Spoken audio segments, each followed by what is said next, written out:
రాహుల్ గాంధీ గారిని ఆ రోజు వారు చెప్పిన మాటలు విశ్వసించి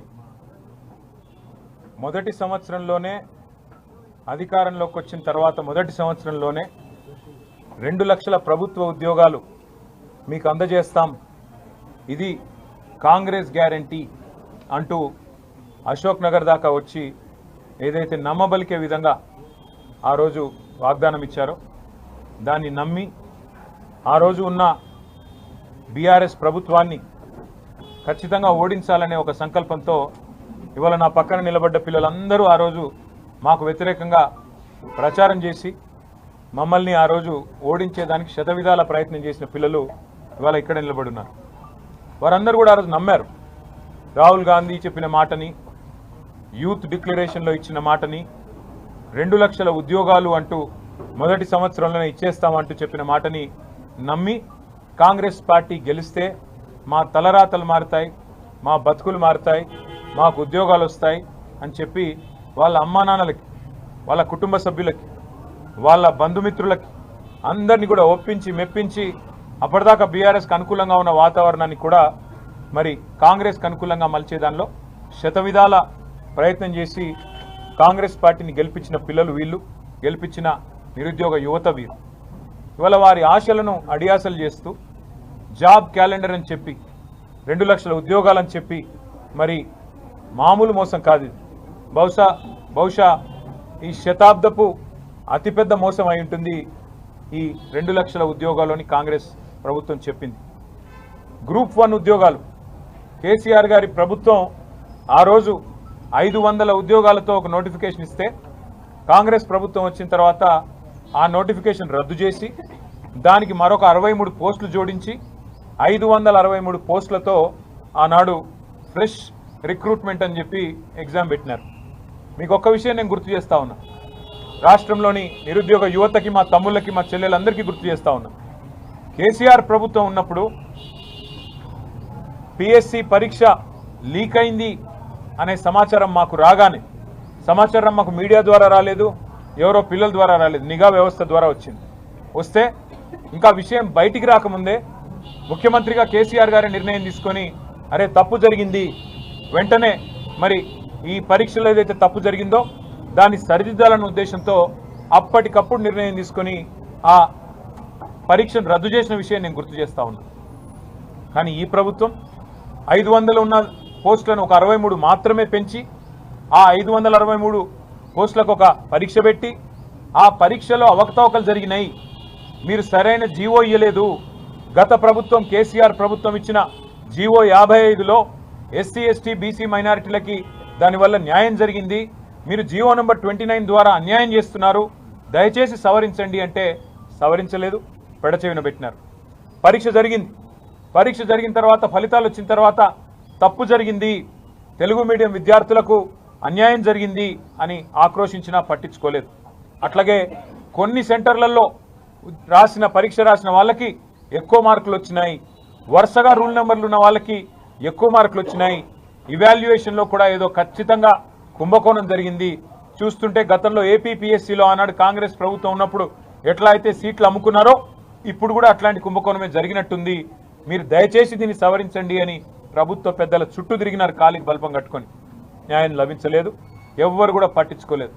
చివరికి విధి లేక మరి కోర్టును ఆశ్రయించిన విద్యార్థులకి, నిరుద్యోగులకి ఇవాళ కోర్టు ఒక శుభవార్త చెప్పింది.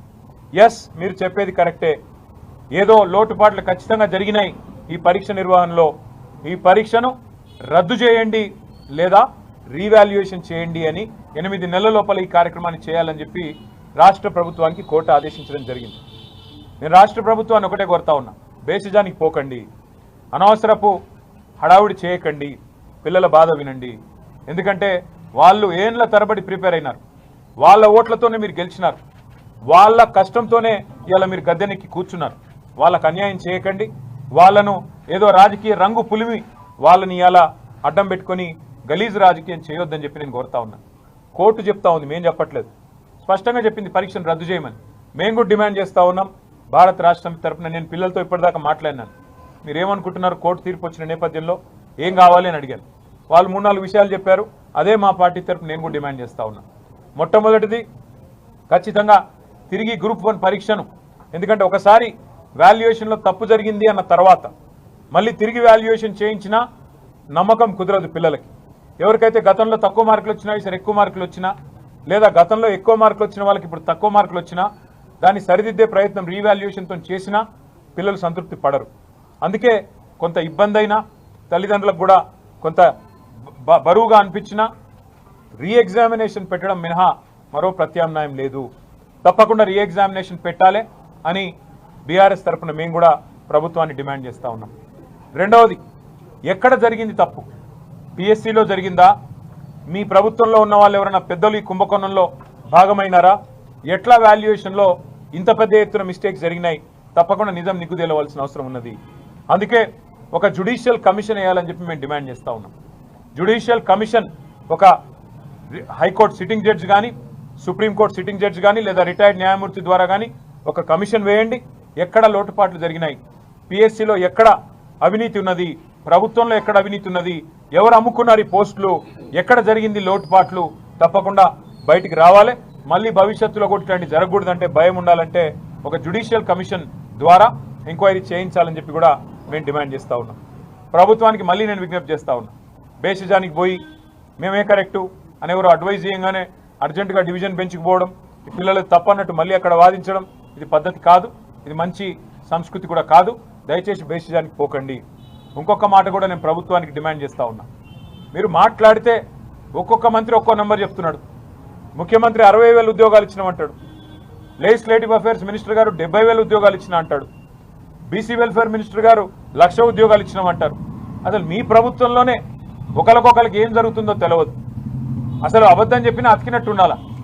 మంత్రులు ఒకరేమో 1,00,000 అని, ఒకరేమో 70,000 అని, అట్లాగే మరొకరేమో ముఖ్యమంత్రి గారేమో 60,000 ఉద్యోగాలంటే ప్రజలు నవ్వుకుంటా ఉన్నారు. ఇచ్చిన ఉద్యోగాలకే మళ్ళీ తిరిగి నియామక పత్రాలు ఇస్తూ ఉన్నారు. ఇంకా విచిత్రం అది, ఎప్పటి నుంచో వీఆర్ఓలుగా పనిచేస్తున్న వాళ్ళని వాళ్ళకు జీపీఓ అని కొత్త పేరు పెట్టి వాళ్ళను మళ్ళీ ఒకసారి ఎల్బీ స్టేడియంలో మేమేదో ఉద్యోగాలు ఇస్తున్నామంటే నవ్విపోతురు కాక నాకేమి సిగ్గన్నట్టుగా ఈ ప్రభుత్వ వ్యవహారం ఉంది. ఈ 2 లక్షల ఉద్యోగాల విషయంలో మీరు ఇచ్చిన మాట, ఇవాళ మీరు చెబుతున్న అబద్ధాలు, వీటి విషయంలో నేను రాష్ట్ర ప్రభుత్వాన్ని డిమాండ్ చేస్తూ ఉన్నాను. మొన్ననే మీరు ఏదైతే 15 రోజుల అసెంబ్లీ సమావేశాలు పెట్టండి అంటే 2 రోజులు మాత్రమే పెట్టి పారిపోయారో నేను గుర్తు చేస్తా ఉన్నా ప్రభుత్వానికి. మొన్న మీరు 2 రోజుల అసెంబ్లీ సమావేశం పెడితే కూడా మేము డిమాండ్ చేసినాం, నిరుద్యోగ సమస్య ఒక 2 రోజులు చర్చ పెట్టండి. ఈ 2 లక్షల ఉద్యోగాల విషయంలో నిజం నిగ్గు తేలాలి. ఎవరు తెలంగాణ రాష్ట్రం ఏర్పడిన నాటి నుంచి ఇప్పటివరకు జరిగిందేంటి? టీఆర్ఎస్ ప్రభుత్వంలో ఇచ్చిన ఉద్యోగాలన్నీ, మీ ప్రభుత్వం ఇచ్చిన నోటిఫికేషన్లన్నీ అన్నీ కూడా బయటికి రావాలి, ప్రజలు చూడాలని చెప్పి మేము డిమాండ్ చేస్తూ ఉన్నాం. అసెంబ్లీని ప్రత్యేకంగా 2 రోజుల పాటు సమావేశానికి పిలవండి. కేవలం తెలంగాణ యువత నిరుద్యోగ సమస్య, మీరిచ్చిన హామీలు, ఏడాదిలో 2 లక్షల ఉద్యోగ నోటిఫికేషన్లు, వీటి విషయంలో చర్చకు అసెంబ్లీకి తప్పకుండా మీరు పిలవాలని చెప్పి కూడా రాష్ట్ర ప్రభుత్వాన్ని మేము డిమాండ్ చేస్తూ ఉన్నాం. మీకు చిత్తశుద్ధి ఉంటే రాహుల్ గాంధీ గారు అశోక్ నగర్కి వచ్చి చెప్పిన మాట నిజమే అయితే మొదటి సంవత్సరంలో ఇస్తాం 2 లక్షల ఉద్యోగాలని చెప్పిన మాటలో అనుమాత్రం వాస్తవం ఉన్నా, లేదా మీరు ఇచ్చిన హామీలో నిజాయితీ ఉన్నా వెంటనే ప్రభుత్వం స్పందించాలే. పిల్లల కోసం ఒక 2 రోజుల పాటు కూలంకషంగా చర్చించడానికి, వేరే బిజినెస్ వద్దు, 2 రోజులు కూలంకషంగా ఈ రాష్ట్ర నిరుద్యోగ యువత కోరుకుంటున్న విధంగా ప్రత్యేకంగా శాసనసభ సమావేశాలు పెట్టాలని చెప్పి మేము, స్పెషల్ అసెంబ్లీ సెషన్ పిలవాలని చెప్పి మేము కాంగ్రెస్ పార్టీని డిమాండ్ చేస్తూ ఉన్నాం. అట్లాగే పెద్దలు రాహుల్ గాంధీ గారిని కూడా మేము డిమాండ్ చేస్తున్నాం. మీరే చెప్పినారు, ఇక్కడ స్థానిక నాయకులు చెప్తే తెలంగాణ యువత నమ్మలేదు. ఇవాళ 2 ఉద్యోగాలు ఊడగొడితే మీకు 2 లక్షల ఉద్యోగాలు ఇస్తామని మాటిచ్చారు. కేసీఆర్ ఉద్యోగం, కేటీఆర్ ఉద్యోగం ఊడగొట్టండి, 2 ఉద్యోగాలు ఊడగొడితే మీకు 2 లక్షల ఉద్యోగాలు ఇస్తామని మీరు చెప్పారు. మీకు 2 ఉద్యోగాలు వచ్చినాయి. రేవంత్ రెడ్డి గారికి 1 ఉద్యోగం వచ్చింది, రాహుల్ గాంధీ గారికి ఇంకో ఉద్యోగం వచ్చింది. మరి వాళ్ళ రాహుల్ గాంधी గారు నేను అడుగుతా ఉన్నా, आप भी गौर करिए, आज तेलंगाना की जो यहाँ की युवा है, जिनको आपने वादा किया था 2 लाख युवाओं को रोजगार देने का पहले ही साल में, आज करीब 22 महीना हो गया, दूसरे साल भी खत्म होने को आया आपके कांग्रेस गवर्नमेंट का, आज तक 6,000 से ज्यादा आप रोजगार नहीं दे पाए, गवर्नमेंट एम्प्लॉयमेंट नहीं दे पाए. ये सच है. राहुल जी, इलेक्शन के दौरान आना, वादा करना, फिर बाद में मुखर जाना, फिर बाद में कभी भी नहीं आना युवा से मिलने, ये राजनीति नहीं होती है। आपने जो वादा किया कि पहले ही साल 2 लाख युवाओं को रोजगार देंगे, सरकारी मुलाजमात में मौका देंगे, ये तो आपने किया नहीं, निभाया नहीं। कम से कम अभी जो 3 साल का वक्त है, इसमें आप कैसा इंसाफ करोगे, क्या करोगे? और जो हाल ही में आज हाईकोर्ट ने जो एक फैसला सुनाया, जिसको लेकर आज ग्रुप 1 री एग्जामिनेशन करने का एक मौका आपके पास है, वादा निभाने का एक मौका आपके पास है, कम से कम अब आप इंटरवीन होइए, आप आपके गवर्नमेंट से बात करिए, आपके चीफ मिनिस्टर से बात करिए, उनको आदेश दीजिए कि गवर्नमेंट को जो आदेश मिला हाईकोर्ट की तरफ से उसकी अमलावरी जल्द से जल्द करें। రాహుల్ గాంధీ గారిని మేము కోరుతున్నాం, మీరు వెంటనే ముఖ్యమంత్రి గారితో మాట్లాడండి। మీరు ఇచ్చిన 2 లక్షల ఉద్యోగాలనే మాట మోసపూరితమైన మాట అని ఇప్పటికే తెలంగాణ యువత అర్థం చేసుకున్నది। మీకు నిజంగా ఏమన్నా కొద్దిగా నిజాయితీ మిగిలి ఉన్నా వెంటనే ఈ గ్రూప్ 1 పరీక్ష విషయంలో చిత్తశుద్ధిగా రీ ఎగ్జామినేషన్ వెంటనే పెట్టే విధంగా మీరు ముఖ్యమంత్రి గారికి ఆదేశాలు ఇచ్చి మీరు మీ నిజాయితీని రుజువు చేసుకోవాలని చెప్పి కూడా కోరుతూ, మరి మా పార్టీ తరఫున మళ్ళొకసారి మా డిమాండ్లు పునరుద్ఘాటిస్తా ఉన్నాం। 1 రీ ఎగ్జామినేషన్ పెట్టాలి, వెంటనే ప్రభుత్వం ముందుకు రావాలి, బేసిజానికి పోవద్దు, నెంబర్ 1। రెండవది జ్యుడిషియల్ కమిషన్ ఒకటి వేయాలి, సిట్టింగ్ హైకోర్టు జడ్జి కానీ, సిట్టింగ్ సుప్రీంకోర్టు జడ్జి కానీ, లేదా రిటైర్డ్ న్యాయమూర్తి ద్వారా కానీ వెంటనే వారి ద్వారా ఈ పరీక్షలో ఎక్కడ ఎవరు సీట్లు అమ్ముకున్నారు, ఏ రకంగా ఈ అవకతవకలు జరిగినాయి బయటికి రావాలి, ఇందులో దోషులు ఎవరో దొరకాలి, కాంగ్రెస్ పెద్దలా లేకపోతే ఇంకా బయట ఎవరైనా బ్రోకర్లా బయటికి రావాలని చెప్పి కూడా బయటికి నిజం రావాలంటే జ్యుడిషియల్ కమిషన్ వేయండి। మూడవది మళ్ళీ డిమాండ్ చేస్తా ఉన్నాం, 2 లక్షల ఉద్యోగాల విషయంలో నిజాయితీ ఉంటే, ఈ ప్రభుత్వానికి చిత్తశుద్ధి ఉంటే స్పెషల్ అసెంబ్లీ సెషన్ పెట్టండి। రాష్ట్ర యువత తరపున మేము డిమాండ్ చేస్తున్నాం, మేము సమగ్రమైన డేటాతో వస్తాము, పూర్తిగా ప్రిపేర్ అయ్యి వస్తాము, మీరు కూడా పూర్తిగా ప్రిపేర్ అయ్యి రండి। 2 రోజులు దీని మీద చర్చిద్దాం। 2 లక్షల ఉద్యోగాల కోసం 2 రోజులు పెద్ద విషయం కాదు।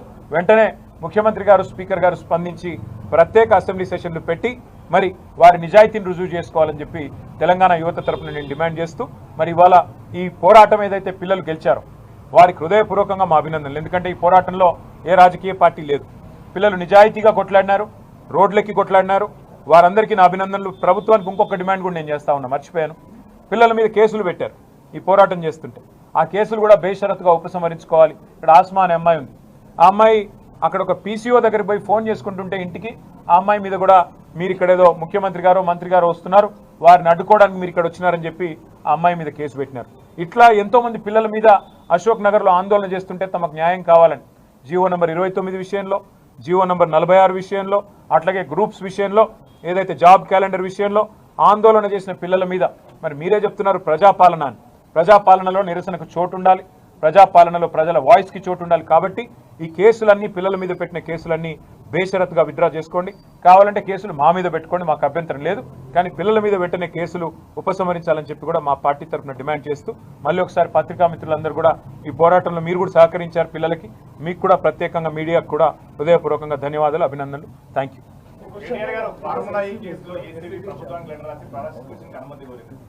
నేను ఇప్పుడేకో 10 సార్లు చెప్పినా మళ్ళీ చెప్తున్నా, అదో లొట్టపీస్ కేసు, మళ్ళీ చెప్తున్నా, నేను ఇగో ఇక్కడనే నిల్చుంటా, కావాలంటే రేవంత్ రెడ్డి వస్తాడా, ఏసీబీ డీజీ గారు వస్తారా, ఇట్లే లైవ్ కెమెరాలు ఇట్లే పెట్టుండ్రి, లై డిటెక్టర్ టెస్ట్ పెట్టుండ్రి, నేను ఇక్కడనే ఉంటా కదలా, లై డిటెక్టర్ టెస్ట్ పెట్టుండ్రి, దూద్ కా దూద్ పానీ కా పానీ। అరే నేను చెప్తూనే ఉన్నా, హైదరాబాద్ ప్రతిష్ట పెంచేదానికి, తెలంగాణ ప్రతిష్ట పెంచేదానికి ఎస్ బరాబర్ ఆ రేస్ ఇక్కడ కొనసాగాలి। మొదటి సంవత్సరం బ్రహ్మాండంగా జరిగింది, ఇంకా 3 ఏళ్ళు ఇక్కడనే ఉండాలి, హైదరాబాద్లో మొబిలిటీ వ్యాలీ రావాలి, హైదరాబాద్లో పరిశ్రమలు రావాలి, మా పిల్లలకు ఉద్యోగాలు రావాలి, ఒక sun rise sector, sustainable mobility అనేది, ఈవీస్ అనేది, ఎలక్ట్రిక్ వెహికల్స్ అనేది ఒక ఎదుగుతున్న రంగం, ఆ రంగంలో ప్రోత్సాహకాలు ఇచ్చి పరిశ్రమ ఇక్కడ వెల్లునుకోవాలంటే ఈ రేస్ను ఒక ఆకర్షణగా పెట్టి దాని చుట్టూ పరిశ్రమను విస్తరించేలాగా చేయాలనేది ఒక ఆలోచనతో మేము ప్రయత్నం చేసినాము। నేను స్పష్టంగా చెప్పాను, ఒక 45 కోట్లు 46 కోట్లు ప్రభుత్వం నుంచి కట్టాలని ఆదేశం ఇచ్చింది నేనే అని స్పష్టంగా చెప్పాను। ఆ 46 కోట్లు ప్రభుత్వం నుంచి ఇక్కడ నుంచి పోయినాయి, బ్యాంకు ద్వారానే పోయినాయి, అవతల వాళ్ళ దగ్గర ఉన్నాయి, రూపాయి ఎక్కడా తారుమారు కాలేదు, ఇక్కడ నుంచి పోయిన ప్రతి రూపాయికి అక్కడ లెక్క ఉంటే ఇక అవినీతి ఎక్కడిది, అవినీతిని నిరోధించడానికి అవినీతి నిరోధక శాఖ ఎక్కడిది, అందులో స్కామ్ ఎక్కడిది, మన్ను ఎక్కడిది, మశానం ఎక్కడిది, అందుకే దీన్ని ఒక లొట్టపీస్ కేసు అని చెప్పినా, మళ్ళీ చెప్తా ఉన్నా, ఏం వేస్తారో ఛార్జ్ షీట్లు, ప్రాసిక్యూషన్లు, జైళ్ళు వేసుకోండి, నేను లైవ్ టీవీల ముందు మళ్ళీ చెప్తున్నా, నాకు ఎంత దమ్ముంటే నేను చెప్పాలి, ఈ దేశంలో రాజకీయ నాయకుడు అని చెప్పినాడవే, నా మీద ఏమైనా కేసు పెడితే రారాబాయి చూసుకుందాం, పెట్టు లై డిటెక్టర్ అన్నాడు 2-5 వరకు. నేను చెప్తున్నా రా, నేను తప్పు చేయలే, నిజాయితీగా నేను ఈ రాష్ట్రానికి ప్రతిష్ట తెచ్చే ప్రయత్నం చేసిన. పెడతావా పెట్టు కేసు, ఏమయ్యేది నీ లొట్టపీస్ కేసుతోని? ఈ లొట్టపీస్ కేసుతోని లొట్టపీస్ ముఖ్యమంత్రి గారితోని మాకేం ఫరక్ పడది. ఆయన ఏం చేసినా, ఎన్ని కథలు పడ్డా మేము ఇట్లనే పిల్లల తరపున కొట్లాడతాం, రైతుల తరపున కొట్లాడతాం, నువ్వు ఇచ్చిన హామీల కోసం మహిళల కోసం కొట్లాడతాం. మేము మాత్రం కాంగ్రెస్ ప్రభుత్వాన్ని వదిలిపెట్టం కాక వదిలిపెట్టం. 6 గ్యారెంటీలు అమలయ్యేదాకా, నీ 420 హామీలు నెరవేర్చేదాకా నిలదూస్తూనే ఉంటాం, నిజాన్ని బయటికి లాగుతూనే ఉంటాం. Thank you. 44 కోట్ల రూపాయలు పార్టీకి చందాగా వచ్చినాయనేది ఏసీబీ నిర్ధారించినట్టు చెప్తున్నారు అని మీడియా ద్వారా లీకులు తప్ప ఒక్కడన్నా ముందుకొచ్చి మాట్లాడి ఉన్నాడు. ఒక అధికారి ముంగటికి రాడు, ఒక మంత్రి ముంగటికి రాడు. ఇలాంటి చేతగాని వాళ్ళు లీకుల ద్వారా ఎన్ని రోజులు బతుకుతారు నాకు అర్థం కాదు. పెట్టమని కేసు. ఇప్పటికి నన్ను 3 సార్లు పిలిచిండ్రు, 8 గంటలు పెట్టిండ్రు. నేను చెప్పిన దమ్ముంటే రేవంత్ రెడ్డిని రమ్మన్నాడు, ఆయన మీద ఏసీబీ కేసు ఉంది, నా మీద ఏసీబీ కేసు ఉంది, రా ఇద్దరం కూర్చుందాం. నువ్వు బ్యాగులు మోసినవా లేదా, నువ్వు బ్రహ్మాండంగా పైసలు పంచినవా లేదా, ఎమ్మెల్యేలను కొనుగోలు చేసే కేసులో దొరికినవా లేదా, నువ్వు దొంగవా కాదా నువ్వు చెప్పు, నేను కూడా ఉంటా. ఇట్లా పక్క నిలబడదాం, ఇద్దరం లై డిటెక్టర్ టెస్ట్ పెట్టుకుందాం. ఎవరు వాస్తవం చెప్తున్నారు, ఎవరు అబద్ధం చెప్తున్నారు రాష్ట్ర ప్రజలు చూస్తారు. ఏమున్న దానిలో అయినా ఇంకోటి మా మిత్రులు చెప్తున్నారు, ఏదో రొటీన్ వ్యవహారం ఇది, ఛార్జ్ షీట్ వేయడం మీద పెద్ద ముచ్చట కాదు, మీరు దాన్ని ఏదో అంతర్జాతీయ ఇష్యూలాగా మీరు కూడా చూడవద్దని నా విజ్ఞప్తి.